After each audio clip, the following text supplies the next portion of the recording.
Salam Nusantara warga Konoha sekalian, selamat datang kembali channel Konoha. Menurut saya, agama itu hanya buat orang yang berakal. Jadi, kalau ada orang yang beragama tapi tidak berakal, alias bodoh, alias SDM rendah, maka dia sudah mengkhianati agama itu sendiri, juga mengkhianati dirinya sendiri. Jadi menurut saya itu ya,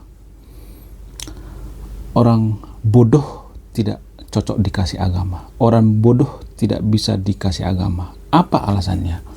Apa faktornya? Jadi semua yang saya katakan di video ini ada sumbernya ya.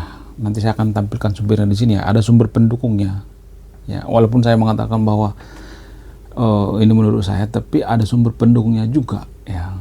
Menurut saya itu sangat-sangat tidak bisa ya orang bodoh dikasih agama. Apa alasannya? Yang pertama itu adalah karena agama adalah kepercayaan yang sangat-sangat pribadi.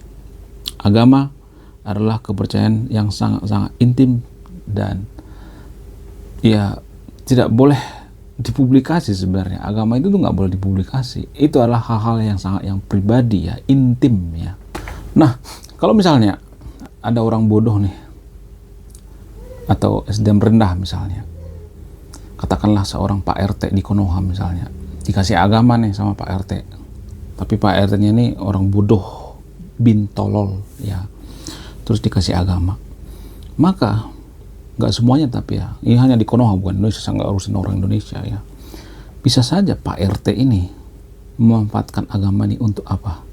Untuk mempersekusi rumah ibadah orang lain, barin paksa ibadah orang lain ya, menghakimi orang lain, bisa aja seperti itu ya. Dia ngumpulin orang sebanyak-banyaknya terus mempersekusi. Ada seperti di Konoha, banyak seperti itu di Konoha. Harusnya Pak RT itu mendamaikan, tapi dia malah makin brutal.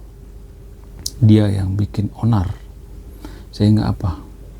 Sehingga agama itu disalahartikan. Kalau misalnya kita mengatakan ke Pak RT, agama itu kan privasi. Kalau ada orang ibadah misalnya di rumahnya, jangan diganggu dong. Maka biasanya ya, kalau orang bodoh akan mengatakan nggak bisa, ini nggak ada ininya, izinnya. Ya orang cuma ibadah di rumah aja, gimana punya izin, coba ngaco. Tapi di Konoha banyak dipelihara seperti itu ya, hanya di Konoha bukan di Indonesia ya. Saya nggak ada urusan orang Indonesia. Orang Indonesia itu anti kritik guys ya, sedikit saja kita kritik maka mereka akan ngamuk-ngamuk, mencak-mencak, buah gitu. Ribet dah urusan sama Pak RT yang bodoh ini. Kemudian apalagi, agama dapat mempengaruhi kehidupan seseorang ya. Agama dapat mempengaruhi kehidupan seseorang dalam banyak cara, termasuk dalam hal perilaku, nilai-nilai, dan tujuan hidup ya, sangat-sangat mempengaruhi.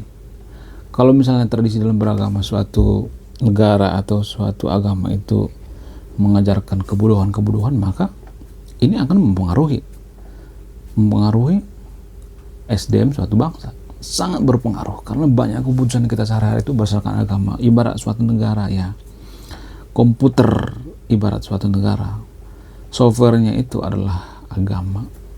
Jadi kalau suatu negara itu SDM-nya nggak maju-maju, banyak orang bodoh, periksalah agamanya. Apakah agamanya mengajarkan kecerdasan atau tidak? Apakah agamanya mengajarkan kebodohan atau tidak? Ya, jadi ini sangat berhubungan dengan kehidupan seseorang ya. Makanya dikatakan bahwa agama itu hanya untuk orang yang berakal, bukan orang yang bodoh. Dan semua yang saya katakan di video ini ada sumber dan referensinya. Kalau misalnya mau marah, jangan marah. Saya marah sama yang bikin referensinya. Kemudian apalagi, agama menjadi sumber kekuatan dan inspirasi. Agama dapat menjadi sumber kekuatan dan inspirasi banyak orang ya, terutama dalam masa-masa sulit dan tantangan. Jadi sebenarnya agama ini ada baiknya kalau di tangan orang yang berakal ya, bukan di tangan orang yang bodoh ya. Ada orang yang kalau misalnya agama dikasih sama orang yang bodoh itu karena dia tahu bahwa agama ini adalah sumber inspirasi segalanya, segala macam, Maka dia hanya berdoa, Tuhan, lunaskanlah utang saya. Tuhan, Pajero Tuhan, Pajero, Fortuner Tuhan. Tanpa melakukan apapun, hanya cuma teriak-teriak. Ada seperti itu, ada banyak di Konoha seperti itu ya. Hanya di Konoha, bukan Indonesia, nggak ada urusan orang Indonesia ya. Kemudian apalagi cara menghormati agama orang lain ya, menghormati kepercayaan orang lain, menghormati kepercayaan orang lain itu dengan tidak mencoba mengubah atau mempengaruhi kepercayaan mereka ya. Tapi kalau kepercayaannya baik ya, kalau kepercayaannya buruk, ini kan sangat berbahaya. Ada itu ajaran-ajaran yang mengatakan, kamu harus membenci ini, nggak boleh berteman dengan ini dan sebagainya. Ada seperti itu agama. Jadi tidak semua agama itu mengajarkan kebaikan. Ada agama yang mengajarkan yang tidak baik. Ada seperti itu. Nggak perlu saya sebutkan di sini ya. Ya, cari aja. Sekarang kan zaman GPT ya, Google dan lain sebagainya. Punya HP kan, nyari sendiri ya. Jangan kura-kura dalam perahu, pura-pura tidak tahu. Kemudian selain itu, kenapa agama itu tidak boleh dikasih sama orang yang bodoh? Apa alasannya? Karena seringkali ya, tidak semuanya, tapi konsep ketuhanan atau sifat daripada Tuhan itu seringkali bipolar. Apa itu bipolar? Berperbedaan ganda. Nggak semua agama, tapi ya agama tertentu sifatnya. Kenapa sebut bipolar? Karena apa? Karena mempunyai sifat yang kontradiktif. Ya, di Konoha kan sering dikatakan bahwa Tuhan itu Maha Pengasih, Maha Adil, Maha Kuasa, Maha Pemurah dan lain sebagainya. Tapi di sisi lain ya, di sisi lain Tuhan itu Maha Murka, Maha Menghukum. Kalau Tuhan itu Maha Pengasih, kenapa dia Maha Penghukum? Ya nggak sih? Kalau Tuhan itu Maha Pemurah, Maha Bijaksana, kenapa Tuhan itu digambarkan Maha Pecemburu gitu, marah dan lain sebagainya? Kenapa seperti itu? Kan itu kan bipolar. Bro, kepribadian ganda. Ya nggak sih? Sadar nggak sih itu sebenarnya? Jadi jangan tersinggung dulu ya. Bicara tentang konsep ketuhanan ini masuk ke ranah konsep ketuhanan ya. Tidak boleh tersinggung. Dan saya tidak menyebutkan agamanya apa di sini. Ini hanya di Konoha.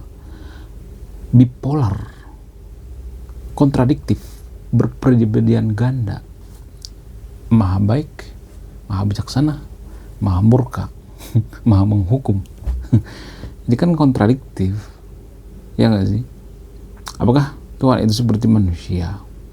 Katanya Tuhan itu tidak seperti manusia. Kok sifatnya seperti manusia?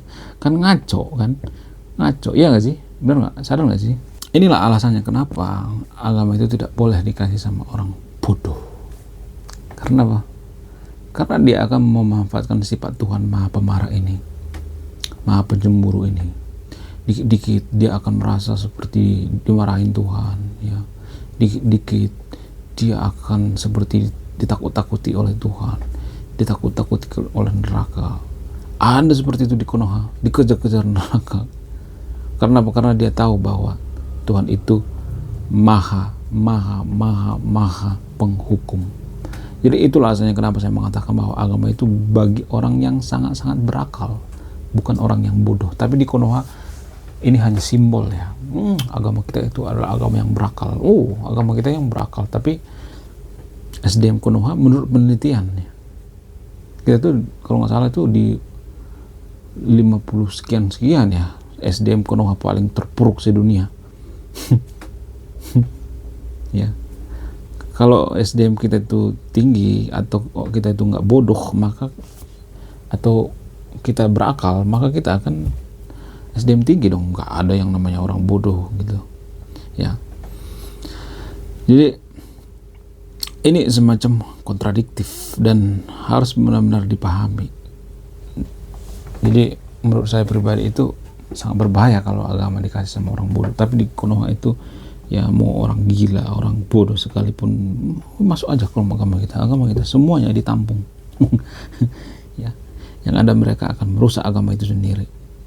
Dan ini yang dimanfaatkan oleh orang-orang yang tidak bertanggung jawab di Konoha. Ada banyak seperti itu, seperti yang dilakukan Pak RT, bubarin bangsa, persekusi, ya.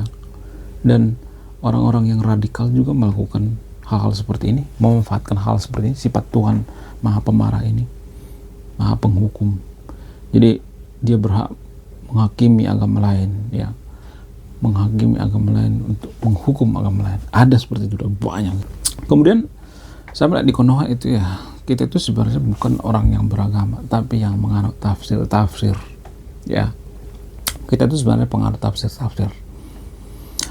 Itulah alasannya kenapa Konoha itu nggak cocok jadi negara agama. Karena apa? Karena kita bingung, ya, mau ngikut tafsir yang mana. Ya kan, tafsir kan banyak, kita ngikutin imam yang mana, ada banyak itu, ada ikut mazhab yang mana, sehingga ini alasannya kenapa Konoha itu tidak bisa menjadi negara agama. Karena zaman sekarang itu agama itu semacam tafsir, ya, penafsiran ini, penafsiran itu, penafsiran yang ono, yang itu. Satu ayat aja bisa ditafsirkan oleh beberapa orang. Ada 10 pemuka agama, satu ayat bisa ditafsirkan 10 pemuka agama. Sama seperti riba misalnya. Riba itu kan dalam agama mayoritas di Konoha itu ada yang mengatakan boleh, ada yang mengatakan enggak, ada yang mengatakan boleh, ada yang mengatakan enggak. Pokoknya ribet. Ini namanya penafsiran, sehingga ini tidak bisa dibawa ke ranah negara. Karena apa? Karena satu agama sekalipun cuman beda penafsiran, ya, bisa ribut bertahun-tahun, rusuh, rese. Kemudian apalagi alasannya kenapa saya mengatakan bahwa agama itu hanya bagi orang yang berakal? Karena agama bisa aja digunakan, dimanfaatkan untuk misalnya bisnis. Ada seperti itu. Bisnis agama, ada seperti bisnis jualan agama. Ada banyak di Konoha seperti itu. Bisnis kuburan palsu tuh banyak tuh, yang kemarin yang viral, makam palsu dan lain sebagainya, ada banyak tuh. Jadi kalau kita menjual sesuatu dengan embel-embel agama, ada embel-embel agama, maka kita sudah bertransaksi melalui agama itu sendiri, menjual agama itu sendiri. Ada banyak di Konoha seperti itu, ya. Kalau kamu minum air ini, kamu mau seperti ini, digembur-gemburkan, beli garam apa segala macam, yang aneh-aneh, ribet dah pokoknya. Ada banyak bisnis, dan banyak juga di Konoha orang misalnya mau mualaf itu dibisnisin. Ada seperti itu, nanti dipanggil dakwah ke sana kemari, semakin viral. Kenapa bisa seperti ini? Apa alasannya? Karena ada orang yang bodoh di Konoha. Harus jujur saya mengakui bahwa di Konoha itu banyak orang yang bodoh. Itu buktinya SDM kita terjerembab, salah satu paling rendah di dunia. Itu faktornya. Nah, yang jadi permasalahan, kenapa IQ kita itu sangat-sangat terjerembab, ya? Kalau dibandingkan dengan negara maju itu kan rata-rata 100, tapi kita kan menurut data itu 78. Apa yang mempengaruhi? Apa alasannya? Bagaimana solusinya? Saya tidak hanya mengkritik, tapi saya memberikan solusi. IQ itu dipengaruhi oleh genetik, ya. Genetik, selain genetik, faktor makanan juga. Makanan berpengaruh, terus apalagi faktor lingkungan juga berpengaruh, gizi, ya, berpengaruh. Jadi dari mana asal muasalnya kenapa kita itu IQ-nya tuh terjerembab? Semenjak dari kandungan sebenarnya. Dari kandungan 3 bulan setelah lahir, kalau kekurangan gizi sangat berbahaya. Bisa stunting, bisa IQ-nya lemot, ya, bisa bodoh dan lain sebagainya. Jadi hal seperti ini yang menjadikan suatu negara itu SDM-nya itu sangat terjerembab, sangat terjerembab, tidak bisa seperti negara maju. Jadi bagaimana solusinya? Mulai dari diri kita sendiri. Cara menaikkan SDM bagaimana? Cara menaikkan IQ itu bagaimana? Cara menaikkan kualitas hidup itu seperti apa. Mulai dari diri kita sendiri, bukan dari orang lain. Terutama yang nonton video ini ya, kita putus ya lingkaran setan. Itu kan semacam lingkaran setan ya.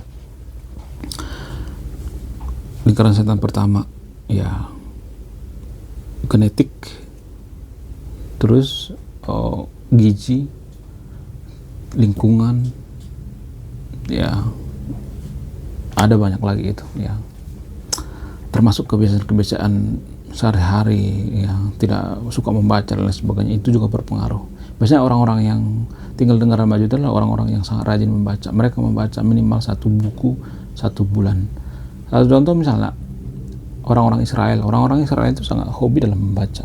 Jadi semakin kita rajin membaca itu, maka kita akan penuh dengan ilmu pengetahuan ya, semakin tajam, cara berpikirnya semakin tajam, tidak semakin tumpul dan lain sebagainya.